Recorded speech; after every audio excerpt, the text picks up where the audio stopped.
What is going on, wrestling fans? It's I, Steve. Oh, welcome back to 10 Count Media. It's a very special day, a brand new series here. Top heel in the business of all time, Muhammad Hassan. Mark Kapani, how you doing today? Good, man. How are you? I am doing super. I am sweating from head to toe, but I am here for a delightful chat with you about your time in the WWE, especially about Hulk Hogan. But before we get into that, were you a Hulkamaniac growing up?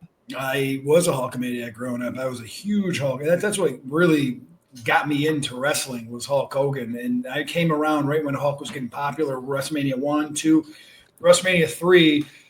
Loved the story. I lived in the city of Syracuse at the time on the north side. And my friend down the street, so WrestleMania, when was WrestleMania 3? Was it 1987? 7 years old. My friend down the street had it at his house. And so my mom took me down the street to his house, which I remember was right next to where my barber was, where I got my hair cut. And I watched WrestleMania 7 in the Pontiac Silverdome. Hogan and the Giant. I'll never forget when he ripped Hogan's chain off in Piper's Pit. I remember crying watching that. And the Giant, who was just one of my favorites, was now the most evil son of a bitch that ever existed. Watched WrestleMania 3. And again, I'm 7 years old. And those one of the memories that I'll never forget. And then I went outside, and this was 1987. So any of you younger fans probably have no idea what I'm talking about, but there was a payphone on the corner. And so I called my mother, Collect, and, you have a collect call from Mark and asked her to come pick me up. So she had to walk down because I wouldn't cross the street on my own because it was a busy city street.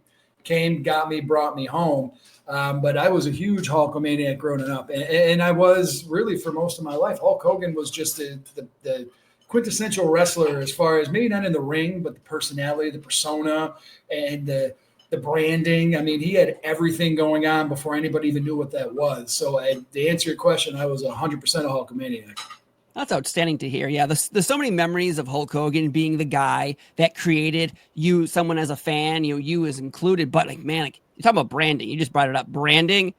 He was selling everything. Before, in today's world, everybody sells like keychains, teddy bears. What can we make? Hogan had it first. He was the first one. Every music videos. I mean, I didn't remember the music video where Hogan playing guitar. Yeah. But he was the brand, and he was who Vince pushed to really make that company what it became. So yeah, Hogan was the man. We were big. You mentioned Andre the Giant breaking your heart, making you cry. Were you a big Andre guy too? Because Andre the Giant, if you don't even watch wrestling, people know who he is. He was larger than life. And so when I got into wrestling, I remember my father took me to an event in Syracuse prior to WrestleMania 3, and there was like a battle royale. And I think Andre won every battle royale that he's ever been in. Yes.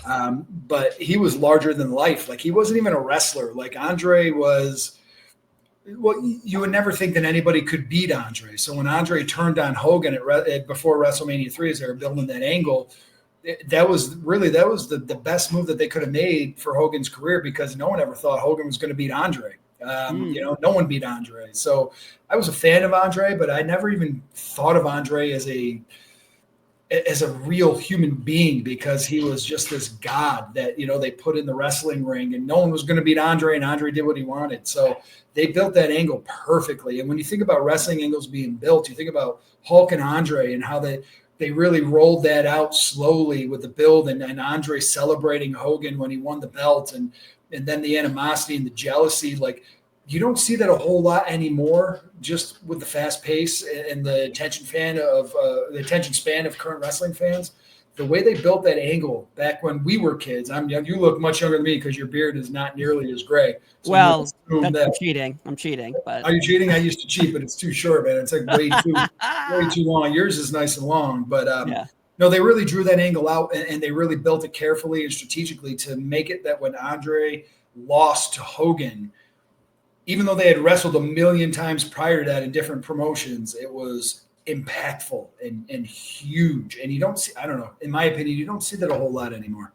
No, because, you can think about Hogan in today's world any way you want, but the character itself built a foundation that the wrestling world has been built off of, and no one can discredit him. And body slamming Andre, Like, all right, so you're watching this. You said you were 7. I was 3, so I wasn't watching at the time. Okay, you're not that much. No, we're not. I just choose. So but still, good looking dude over there. But when you fight Hogan fights Andre, like, are you thinking as a fan, like, well, the good guy's obviously going to win? Because mentally, growing up watching wrestling, you always think the good guy will win, and 99% of the time they do. But you brought it up. Andre is so large, so big that you're thinking, well, how can Hogan beat him? And is that the selling point of this whole thing, pretty much? Well, it was. That was what really built that angle. But I don't think Andre had ever lost to that point. I don't think they ever put the belt on Andre because you can't take it off of him. Who is going to beat Andre the Giant? One of my favorite documentaries, and then I'm not even exaggerating, I've probably watched it 10 times. Wow. Is the Andre the Giant documentary on HBO. And if you haven't seen it, you need to see it. Mm-hmm. Not just because of the history with Andre, but because of how that documentary really breaks down and articulates the different federations around the country and how that all interacted with each other prior to the WWE taking over and becoming a national program. And it's just so interesting. Like, Andre aside, that's an interesting documentary just because of the history that it really provides in the wrestling business and the history of wrestling and the buildup and how Vince really was able to conglomerate all those different federations. But Hogan was the only good guy that you thought could lose at WrestleMania 3. And WrestleMania 3 was an amazing show. Like, I'll never forget when it began, it was light. And when it ended, it was dark. I think it was 3 or 4 hours. And the Silverdome was just a great venue because you could just see the vastness of the crowd through that hard camera and through those angles.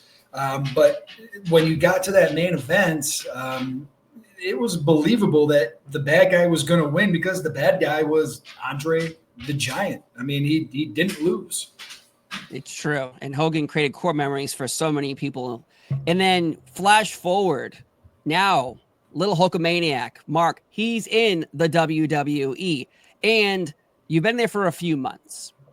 What were the plans heading into WrestleMania 21 for you internally? Like, what were people talking to you about? Like, you're going to have a big match. It's going to be some big moment. Like, not involving Hulk Hogan. What's the discussion for you personally heading into that WrestleMania? And I'm not sure why I wasn't being built for a big match at WrestleMania because of the trajectory of the character and how fast and hard that character was pushed. But there was never any plans that I was aware of until we got closer to the date where I was going to be with Hulk Hogan. It was that the Arab American was being shut out of WrestleMania, was being marginalized, discriminated against. And that was the angle that we really ran with. And I remember at that point I was on a tear. I was beating anybody they put in the ring with me. And so my gripe is I keep beating everyone that you put in the ring. And most of the time cleanly, and yet I'm not getting my WrestleMania moment. And it's because the WWE and America is racist and prejudiced against the Arab American wrestler. That was the angle that we built with Muhammad Hassan heading into WrestleMania. And we built that for a month or two. And I remember it was WrestleMania Goes Hollywood, WrestleMania 21 in LA. And most of the wrestlers did these promos, and they did the funny promos, and they did like the recreating movie scenes. And I never did.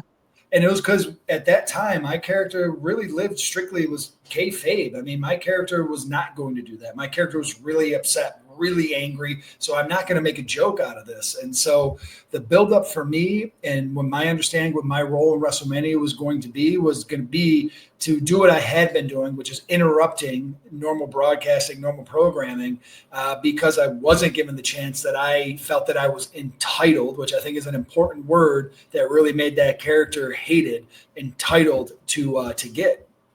Wow. Did you want to be in that Taxi Driver spoof? Because even Michael Cole has no shirt on and he's doing, you talking to me? It was cool to see everybody get to do that. And I did ask, and that was the answer that I got. Like, your character is not doing that.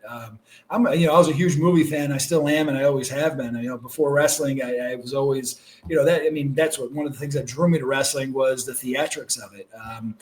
But no, my character was not given the opportunity to be in any of those commercials, and rightfully so. That's kind of what built the character to be what it was, is that this was a serious angle. This was a serious character. This was a believable character, and it wasn't a joke.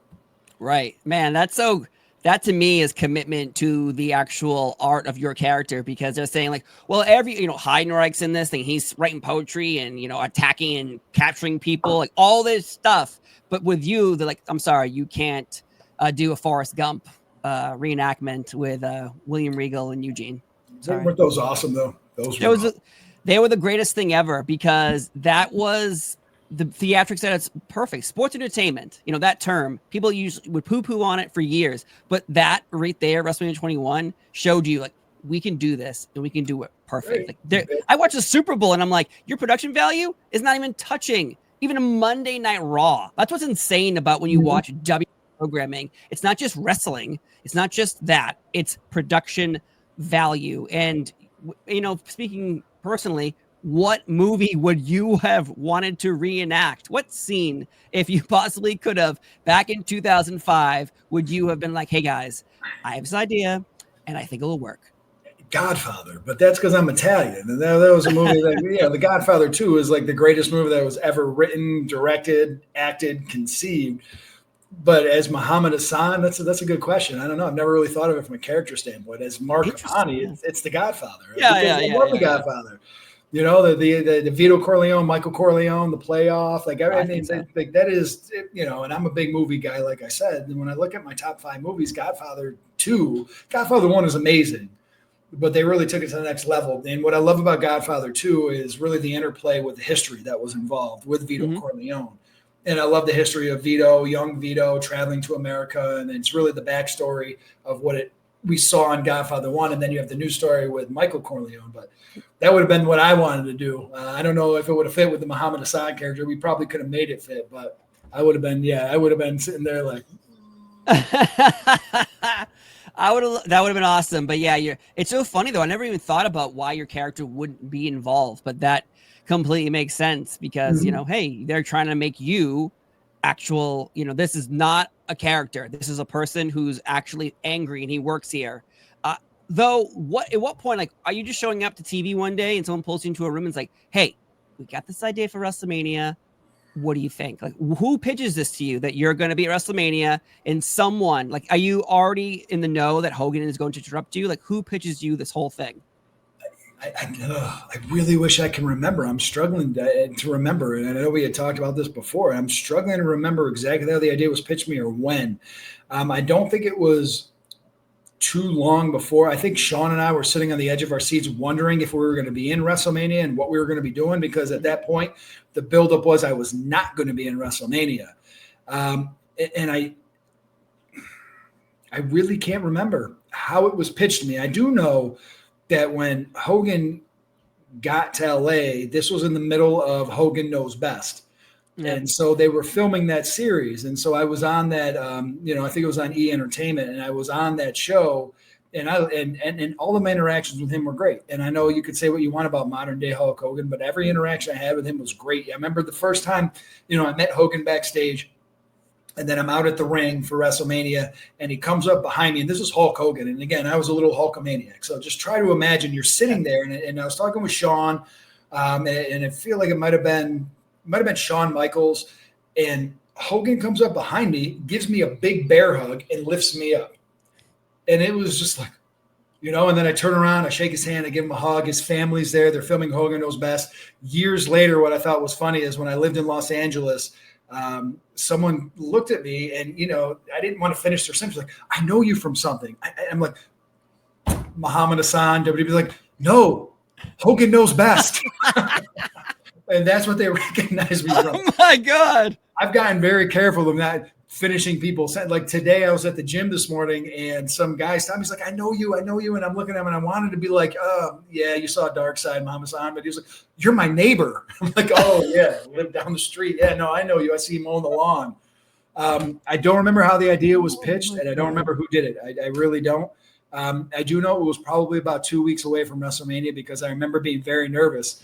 And we had the Hall of Fame, WrestleMania, you do the Hall of Fame. And I remember inviting my family out, and my father and my sister came. And I remember thinking that I might not even have a match, and they're going to be there, and I might not even have a match. And we were in LA, and we were in LA the next day as well for Raw. But it was pretty up to the minute. Like it wasn't, this wasn't an angle that we planned months in advance. I know that for a fact. It wasn't like when I started interrupting and going into the ring and saying, I'm never going to have my WrestleMania moment because the fans and the WWE and Vince, they're all prejudiced. I had no idea that it was going to lead to Hogan. And when I found out, I told every human being that I probably ever met in my entire life. I think I wrote a sign and put it around my neck because it was just like, holy shit, I'm going to be in the ring with Hulk Hogan and WrestleMania of all places, of all venues. So when he gave you that bear hug, was that your first conversation, or did you previously talk on the phone, or he already was at a Raw and you guys talked about this? I met him backstage briefly. So we did meet, but no, that bear hug was probably our second interaction. And he was just, I don't know, man. He was just super laid back, super cool, super welcoming, super nice. Like, I keep using the word super because he was like a superhero to me. And to have him, for me, live up to that, I never had a negative interaction with him. And he was great in the ring, and he's super light and easy to work. And our, what we did at WrestleMania, I remember he was coming off of, I think it was another hip surgery. So he was a little limited, but that big boot he gave me was great. And it was soft, and I took it right to the face. That was one of the better big boots that I've ever taken because he puts it up there, you run into it. I think at that point he couldn't do the leg drop. So we never did a leg drop, and that's why he tossed us out of the ring. But no, that was, like I said, any interaction I had with him, I was always impressed. Just by how down to earth and cool he was, and just easy in the ring. Like it wasn't for me, for what he was doing. He was Hulk Hogan. So he was going over, he was beating the shit out of us. It wasn't like I had any sort of struggle with him about who was going over or any sort of, issue with that. So it was just a great time. And it was one of those moments in my life that I'll never forget. I love that the person seeing you and they're like, you're from, and you're like, WWE, right? And they're like, no, Hogan's knows best. And what's funny about that is, though, they're so protective now of not letting you in a Taxi Driver spoof commercial that's advertising WrestleMania, but the company wasn't protective of you being shown as just a normal as Mark. And obviously you're maybe in your outfit, you're in your gear, but you're not screaming at him like you're not a bad guy on camera. We were in the ring though, so most of the shots were in the ring. But I'm going to guess that when Hogan negotiated coming into WrestleMania 21, it was Hogan knows best, needs to be there. Yeah, of course, because that was what they were doing at the time. So my guess is that was like a no compromise. We're going to be filming my documentary, and anything in it goes.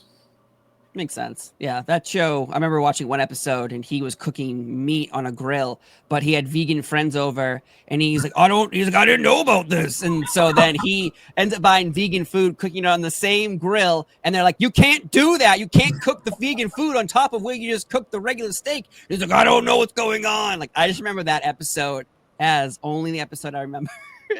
Is him. I didn't watch a ton of it. I did watch my episode, but I did watch a few.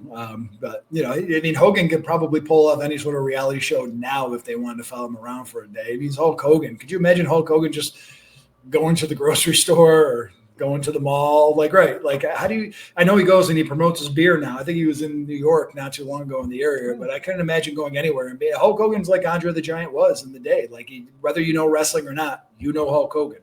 Of course. And that's the thing too with Hulk Hogan. You're wrestling, you're fighting him in the ring, not in an official match, but even over the years, anyone who does a wrestling promo, like to their kids or just in general, they're doing a Hulk Hogan impression without even realizing they're doing a Hulk Hogan impression because his prints are all over professional wrestling.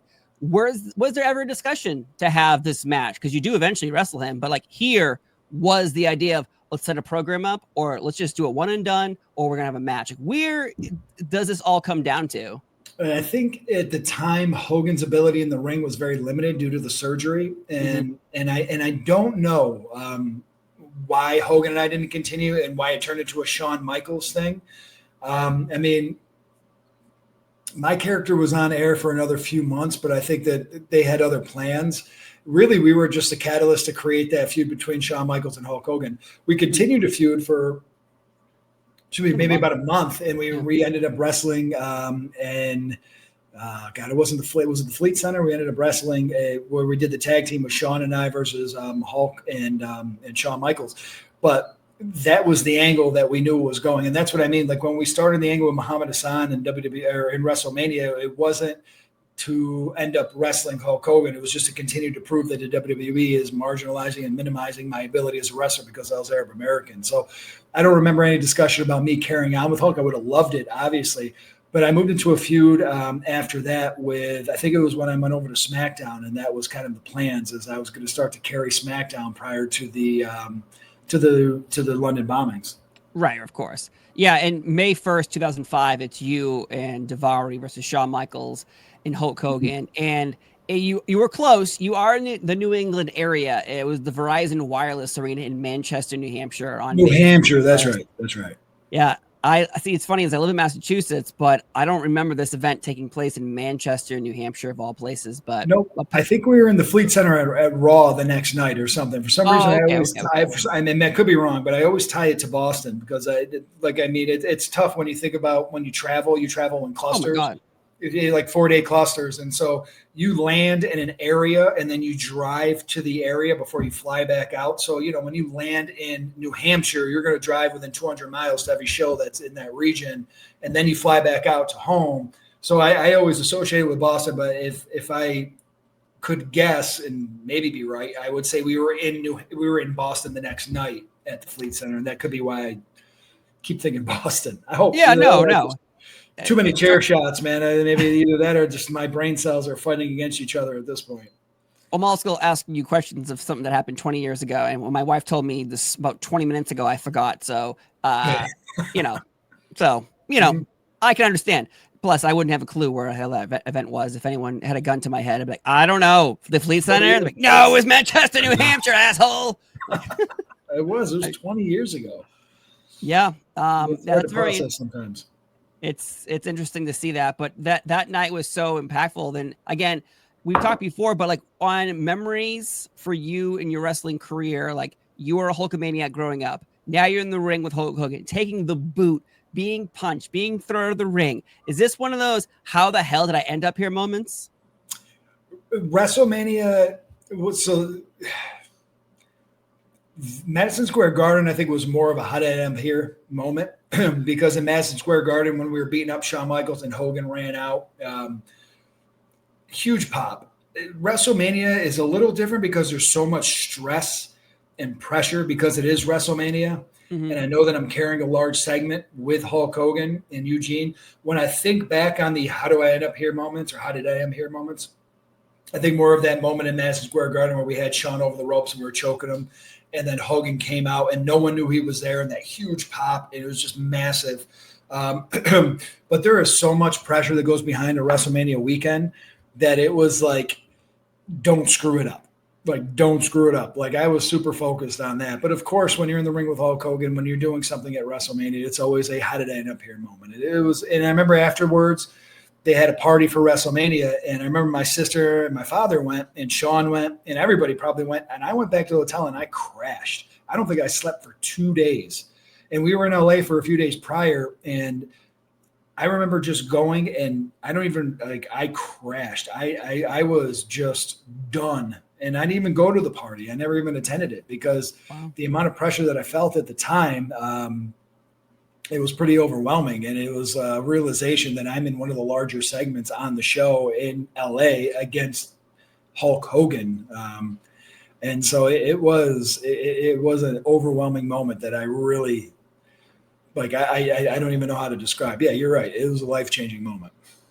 Well, that's funny to hear that. Like, you're in this huge segment and people are like, we want to congratulate him. Where is he? I heard he's sleeping. That was kind of it. And they went, and you know what? And I missed it. I didn't really. I think I stopped down there for maybe 20 minutes, and then I went back up to my room. Like I didn't even want to have a drink. I didn't want to have anything. I just wanted to go up and put the TV on and go to sleep because it was over. We did it. It was successful, and it was just a big weight off my shoulders because at that time I had a lot to prove.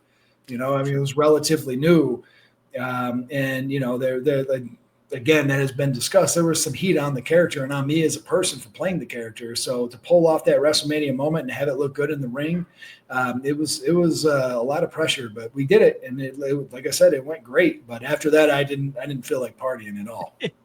Yeah, I imagine hugging the pillow is a better idea than that. Though. So before we wrap this up about this topic is when you're WrestleMania weekend, now in today's world, I go to these as press, and I'm there for like 6 days straight. Just me, and I'm not wrestling. I'm not in there. I'm interviewing wrestlers, going to press conferences, going to this, going to that. Are you doing this, or are they keeping you away from anybody? They kept me away. I did not do a lot of press conferences. Like I said, my character was one of the few characters at the time. Heinrich was doing these commercials, and he was a pretty serious heel at the time. And his whole character and gimmick, the psychopath gimmick, but he was still doing it. My character never did any of that. The only time I ever did a press conference that I can recall, and I don't think I'm wrong, was Buffalo, New York, Great American Bash, when I wrestled The Undertaker as my final match. And I remember that Bradshaw and I were on and it was funny, I was just talking to Bradshaw about this 2 weekends ago. But we took a private jet with Vince. We went to Buffalo. It was just us. We did the press conference, and that was it. And now when I look at wrestling, they do press conferences all the time. Like it's just so much more highly publicized, and it's just social media. It's a lot more intricate as far as the communication goes, and more well done than what we were doing 20 years ago. But of course it is, because that's what sells. But that was the only press conference I think that I ever participated in. So no, I didn't. They cut me away. And again, that's what built the character, was this idea that I wasn't like everybody else. So in Royal Rumble, when everybody turned on me and threw me out of the ring, I mean, it really set the tone. The fact that Muhammad Hassan has no friends and he's not a normal character. He doesn't do the normal things that even bad guys do. So I didn't do any pressers. I did nothing for WrestleMania. Wow. You don't do pressers. You don't do interviews. But you do Hogan's Knows Best. So we've discussed that here. Well, I was a guest star on Hogan. I think the only time I was on there was maybe like a brief clip backstage and then in the ring when he was beating me up. But hey, it was memorable because whoever it was I saw in LA, that's how they knew me. So I'll take it. Put it on IMDb. If it's not already there, put it there. Yeah, but what's the saying? Like bad press is what? No press is bad press. Is that it? What any press is good press. Even bad press is good press. So right. And the word of mouth gets out there. But all in all, it has been a pleasure talking to you about your experience fighting one of your childhood heroes, Hulk Hogan, at WrestleMania 21. It goes Hollywood. We would have loved to have seen you do the Godfather reenactment, but what can we say? All in all, though, I'm Steve Fall. He's Mark Bonney. Have a wonderful day, and we'll see you next time. Bye-bye.